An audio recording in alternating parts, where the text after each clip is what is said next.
Okay, let's get started. Welcome to my glasses. Constitution Day program at UNT. I think I told you in class already, many of you, it was 237 years ago on September 17th, the Constitution endorsed and submitted to the states, to the people of the states to ratify. And I think I've also mentioned, it's not well known, but public universities are actually required to have a Constitution Day. And we have, by federal mandate, a great speaker as well today. Before I introduce him, I want to thank the chairman of the Political Science Department, John Nishiyama, and the staff of the Political Science Department, Bree Henson, the staff of the UNT libraries, and then the Honors College. The dean is very good to us and helping sponsor this. And we've also received some funding from a place called the Jack Miller Center in Philadelphia, which is a nonprofit dedicated to American founding principles. So none of what I'm about to say means that I agree with the speaker on anything. But today we have Dr. Matthew Espas Soha, and I think I'm one of UNT's legitimate rock stars. So he's a full professor, former chairman of the Political Science Department, someone I always pestered when he's trying to get things done in his office. I think I looked at his Vita 2 days ago, and I stopped counting at around 50 articles or something like this. And more importantly for today, in 2021, the American Political Science Association gave him and his co-author an award for the single best book in the United States on American presidential studies. And the book focuses on relation between the presidency and the courts, and I think we'll get a taste of that today. So join me in welcoming Matthew Espas Soha.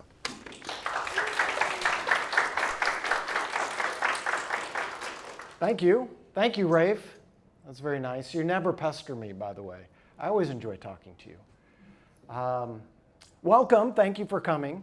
My talk is about why court reform is good for the Constitution. I am Professor Espas Soha in the Department of Political Science. But we have to take care of some business first, I think. Wait, I have to turn it on. You have to turn it on, and it's not. I'm just building up the suspense for y'all.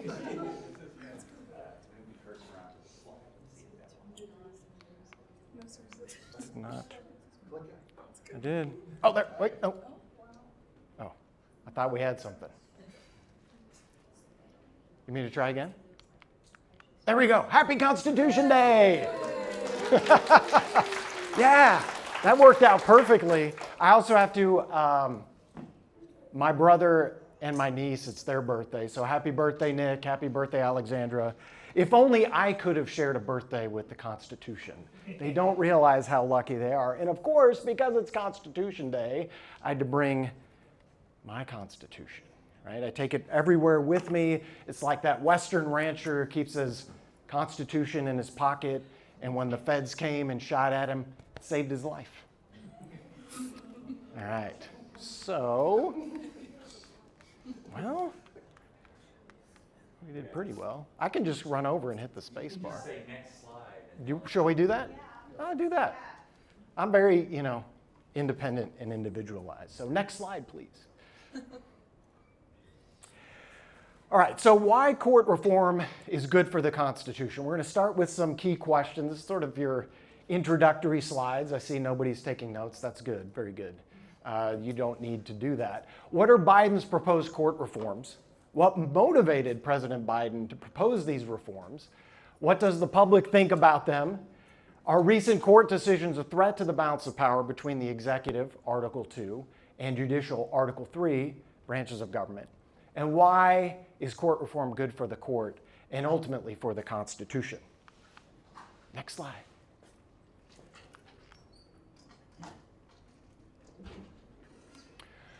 So Biden's reforms, you might remember this in July. He actually announced them after the big news of dropping out of the race.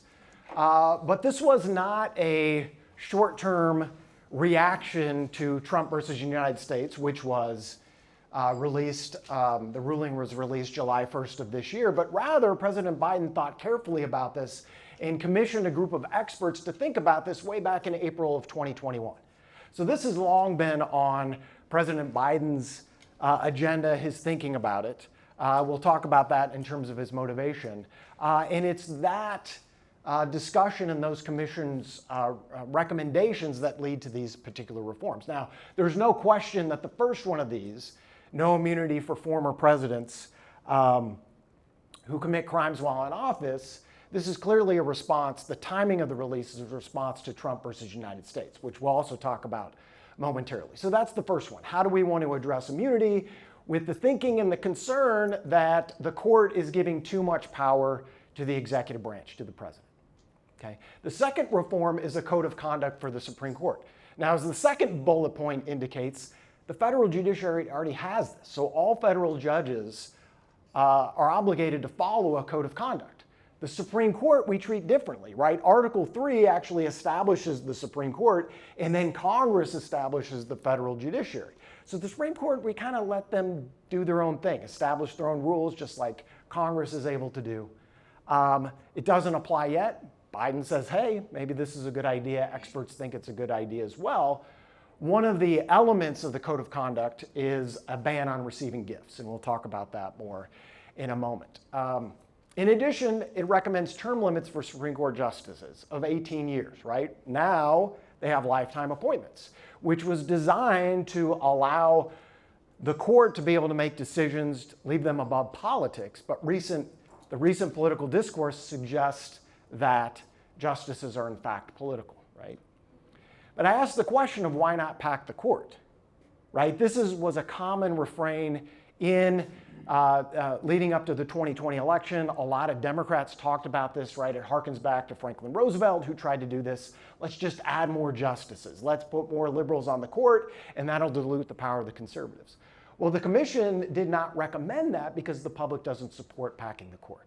But as I'll show you, they do support term limits for Supreme Court justices. Now, Biden's motivation, again, political and legal perceptions that the court is too conservative and therefore disrupts the balance of power between the branches, right? For years, we've had a 5-4 split with Justice Kennedy sort of seen as a moderate. So really, with a lot of decisions, it could go either way. It could go the conservative way or the liberal direction. But there have been a number of high-profile decisions of late that have gone in the conservative direction, putting pressure on the president as a political individual, raising concerns among Democrats and others in and out of government, right? And this is consistent with a concept that you probably learned and heard many times, that courts and Supreme Court justices make decisions based on their attitudes, right? The attitudinal model. They have ideologies. No, they don't have political identifiers like members of Congress or the president, but they make decisions by attitudes. Now, how do we know this is true? Well, you're familiar with the Dobbs decision, right? Which struck down Roe versus Wade. Well, one of the larger debates in judicial politics is, do justices decide based on their attitudes or ideology, or do they decide based on precedent? Well, if the legal model, and deciding precedent is the legal model, if the legal model was correct, Roe v. Wade wouldn't have been struck down because that was precedent. Each justice that they're hearing declared, this is good law, we're not going to touch it, right? So attitudes are a driving force behind that. And with that, why not the president of the United States, right? Shouldn't Joe Biden do something? He's the president of the United States, the most powerful man in the universe, okay? Or at least on the planet Earth, okay? Electoral and ideological reasons for doing this. These high-profile decisions push the court in a particular direction, affecting policy in a direction that Democrats do not favor. And of course, Democrats and others pushing Biden to address this, right? This is important to his electoral base. Now, he decided not to run, but still, there was that push in elections to encourage him to do so. There's also this perception of the unwillingness of the court or Congress, right? Congress could have convicted Trump on 2 occasions, unwillingness of the other branches to check the perceived threats to democracy. So why not the president? Okay. Again, the motivation for the timing, Trump versus United States. It seems as if this is what Biden is most concerned with. And it makes sense. facing Donald Trump in an election, the potential that he might win, the concern among several that he's already been charged with many crimes, perhaps he's looking for another term in the White House to commit more crimes, and then there's nothing we can do about it, right? So that seems to be the primary motivation. Next slide, please.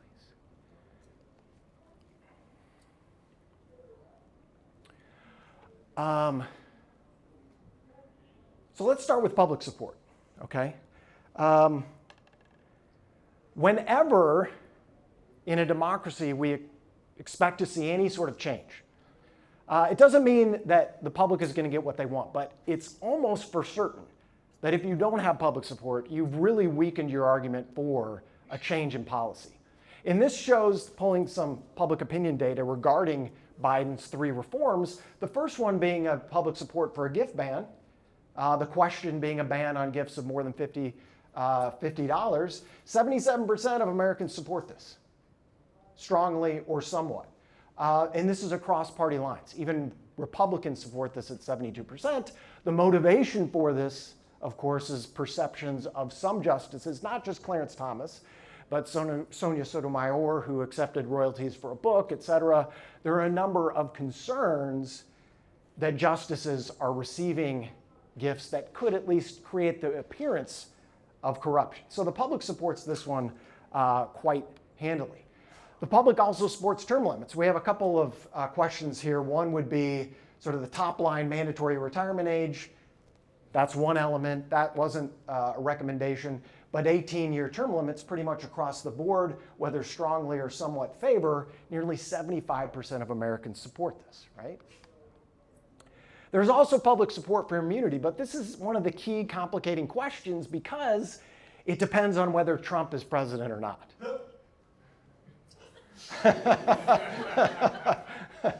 In terms of the public support. So obviously Republicans are more likely to support immunity when it's Donald Trump, right? It's their guy. We have a lot of partisan filtering these days, more than we've had in a long time.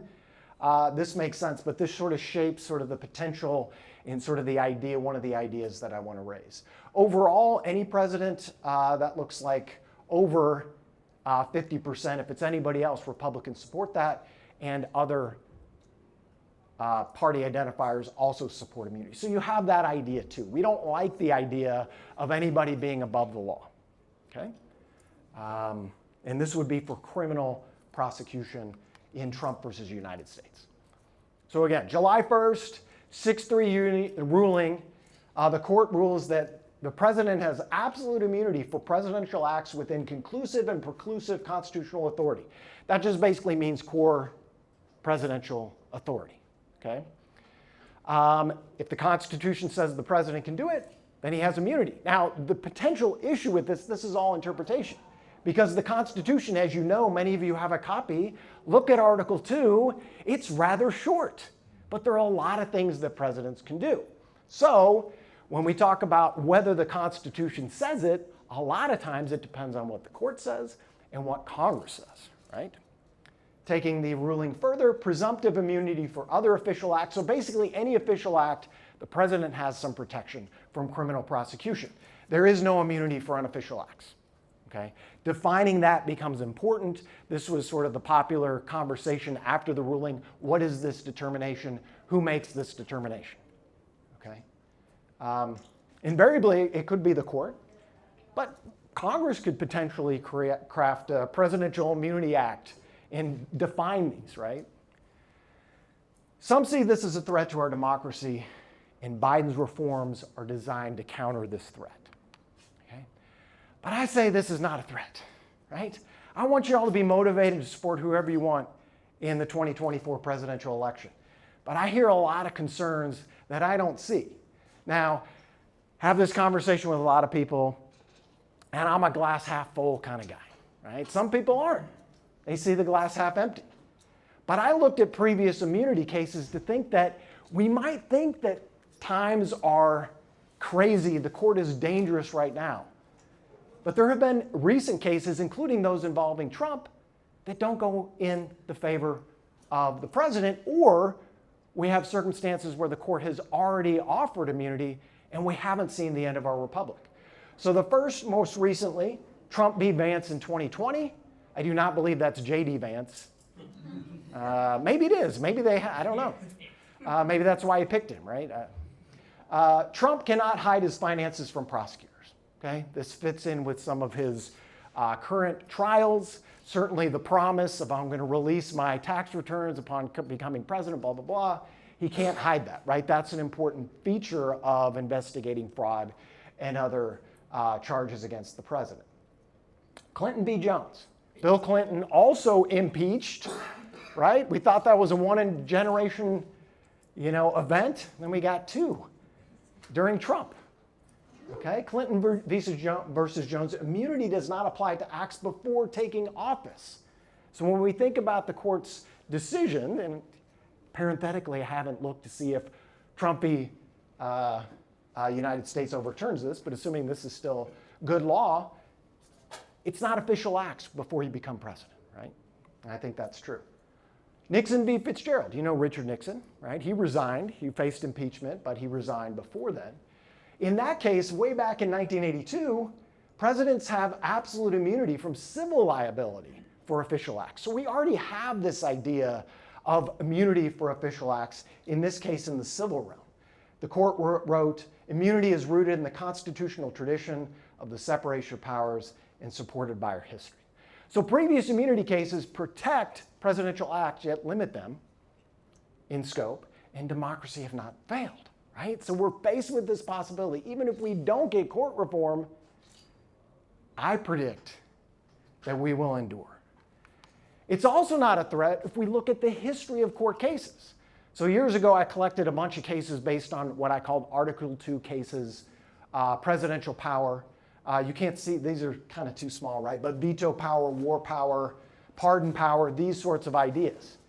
In cataloging all these cases in terms of whether the court supported or opposed the president, whether the court expanded or constrained presidential power, the court has given more authority and a broader interpretation to the executive branch than restraining it.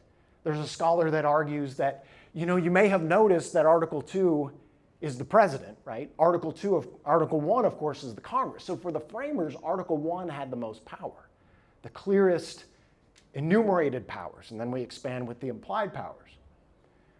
But one scholar argued that the framers intended for the court and the president to kind of work together to counteract, in very much that separation of powers, checks and balances model, the Congress, which would be more powerful.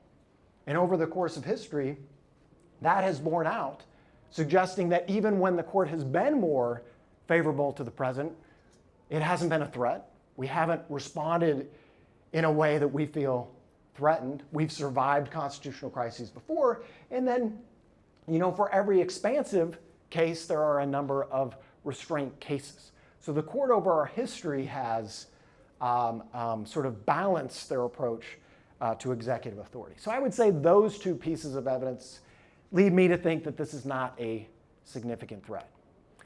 That doesn't mean the court shouldn't support these changes. I think they should, right? We need to adapt and evolve when times change. And the court is in a precarious position. Yes, it is Article 3. But the court's power lies with neither the purse nor the sword, right?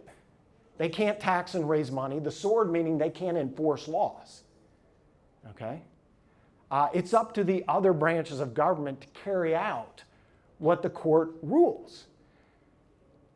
What happens when the president ignores rulings, right? The famous, infamous Andrew Jackson let Justice Marshall enforce his decision, right? This involved forcibly removing the Cherokee Nation from Georgia into Oklahoma, okay? What did John Marshall do? Clearly that happened. Jackson ignored the court, okay? Presidents can also sign statements to sidestep the court. Now they can do this, it's legitimate, but the court loses power in these instances. So they have to tread very, very carefully.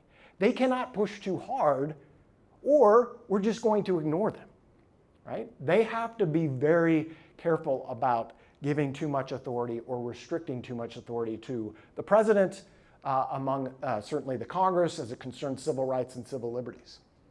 So we don't usually see a slant in one direction by court decision.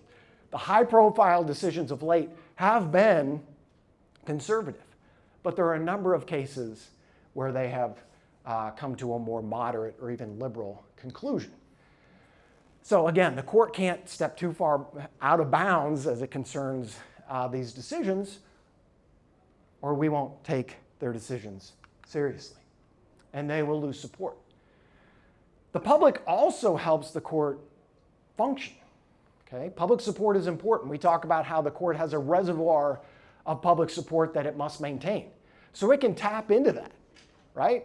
All summer long in a dry Texas, hot, long summer, we are tapping those reservoirs to drink water, to keep our gardens full of peppers and tomatoes and our lawns green and our trees alive. But we need to refill that, right?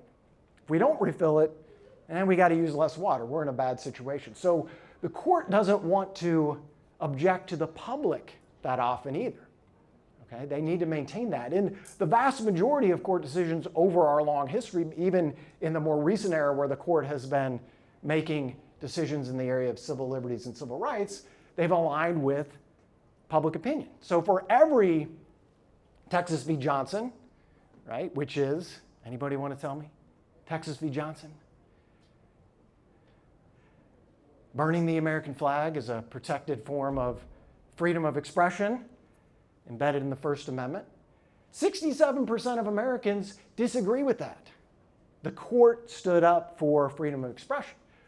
Every one of those that we have that the court makes that opposes the public, we have probably 2/3 in which the public does agree to the court, right? The court is very much aware of this. They can choose which cases to take. Now, of late, a lot of the high-profile cases, as I mentioned, have gone in the conservative direction. But I think the court, including the Chief Justice, John Roberts, are aware of this, that they can't move too far. Okay? The public supports those reforms as well. Okay? The court should support changes because it's important to avoid the appearance of corruption. As soon as that happens, we were just hounding Clarence Thomas. Maybe he deserves it, right? But we're not relenting because it's like, you keep doing this and you got this, you flew on this plane and that, you got this gift. It's good to have bright lines when it comes to corruption.